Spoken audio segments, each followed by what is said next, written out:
We are continuing to remove some of the paywalls and update some of the content for this, the second year of Phroneo. Please enjoy this post originally published here a year ago and share it with your friends and relations on the freedom of the will. There is but one truly serious philosophical problem, and that is suicide. Judging whether life is or is not worth living amounts to answering the fundamental question of philosophy. All the rest, whether or not the world has 3 dimensions, whether the mind has 9 or 12 categories, comes afterwards. These are games. One must first answer. Albert Camus, The Myth of Sisyphus, 1942. Recently, I came across an idea that sparked my curiosity. Many, if not most people, when standing at an edge of a drop-off of a considerable height, such as a cliff, for example, will experience a peculiar kind of fear of a distinctly visceral quality.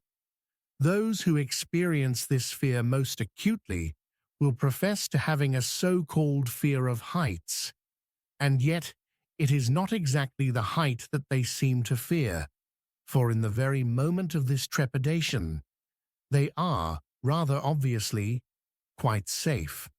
They are securely standing or sitting on a firm, well-engineered platform, or on a natural rock. Perhaps what frightens the man is not the small probability of a hidden flaw in the design of the platform, or the even smaller probability of the rock face plummeting into the abyss at the very moment the man is standing on it. After all, it might, and indeed it will, plummet one of these millennia. Rather, the man is terrified by the unbridled and complete freedom that he possesses, or perhaps that suddenly possesses him. He is violently torn from the deterministic world of predictable alarm clocks, predictable work schedules, predictable meaningless conversations, and predictable reactions to predictable stimuli, and overwhelmed by the sudden realization that right here, in this place and in this moment, he is completely and finally free, that the next step is not determined by anything outside himself, and that he is the only determining agent. He is free to jump. In fact, he must actively will not to jump, despite the seductive beckoning of the abyss.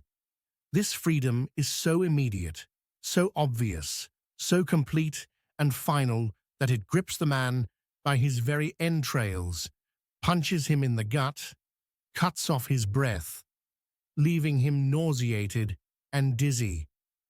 I do not have the fear of heights, but I think this is how others describe it.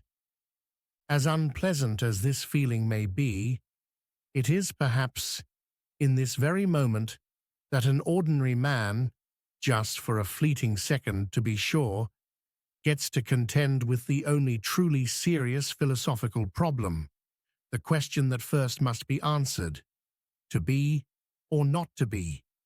It is in this brief and frightening encounter with reality and finality and his freedom that he is finally a man in the fullest meaning of this word, and not a cog, an actor following someone else's script, a slave of outside forces in a predetermined universe.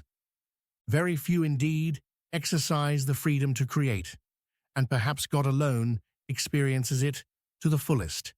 But the freedom to destroy is immediate and undeniable. It is said that there is no situation so bad that man could not do at least one thing to make it even worse. This, too, is a kind of freedom, non-deterministic, irrational, anti-evolutionary, going against all good advice, religious precepts, and against every selfish gene in one's body. Is this what seduced Lucifer? The freedom to return ad nihilum?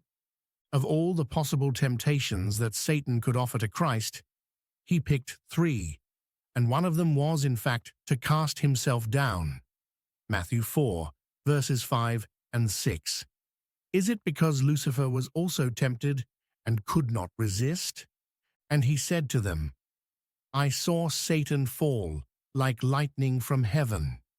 Luke 10, verse 18. Just as there is a freedom to destroy, there is a freedom to create. The question of whether to be or not to be can be answered equally freely with not so much to be, but to become.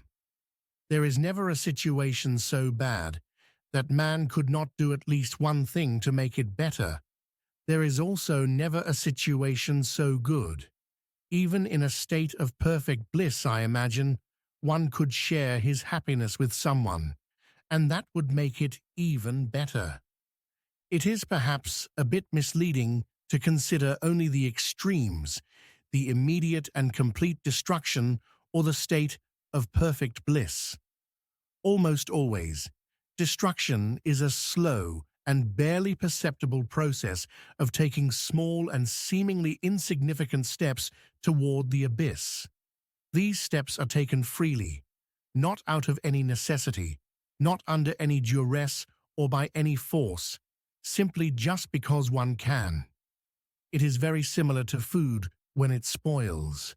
There seems to be no real difference in its state from 1 minute to the next, and yet at some point it is definitely spoilt.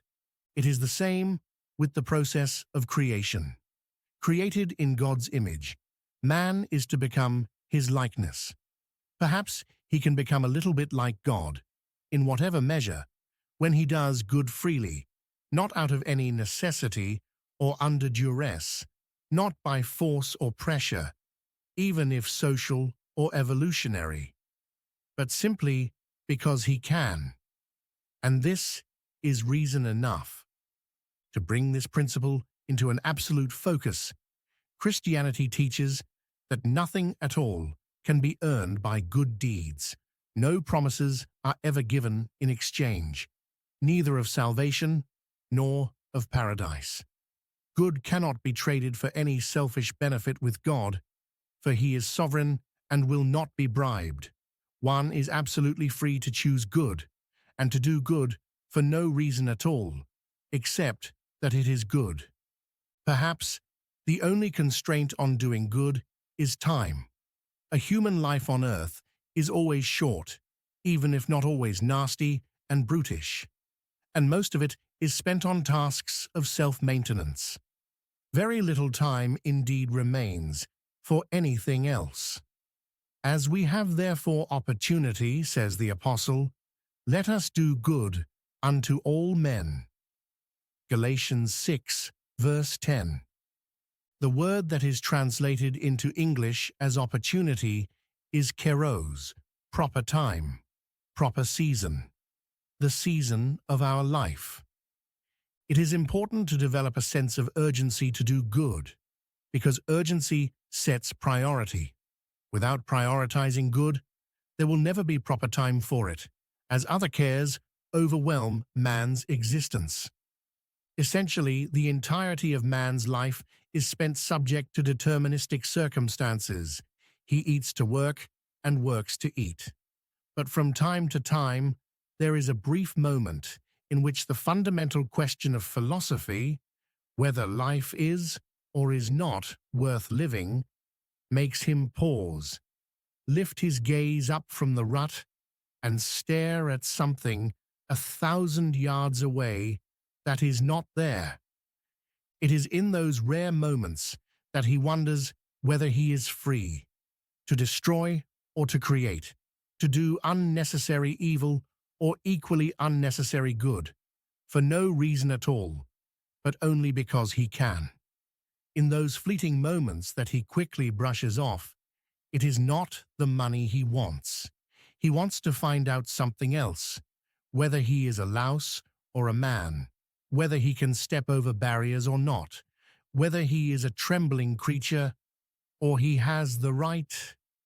Fyodor Dostoyevsky, Crime and Punishment. And if he ever felt the faint squeeze of this freedom in his chest, to do good or to do evil, or at least the freedom not to do that one thing that makes a bad situation even worse, then he knows that it is real, that in the deterministic world there exists a man who can step over barriers, who has the right, who is not of the world. John 15, verse 19. Last but not least, if you enjoyed this post, please share it with your friends and relations. And if you are freely choosing to read Phroneo, please consider becoming a paying subscriber. It is only $5 per month. You can step over this barrier. You do have the right.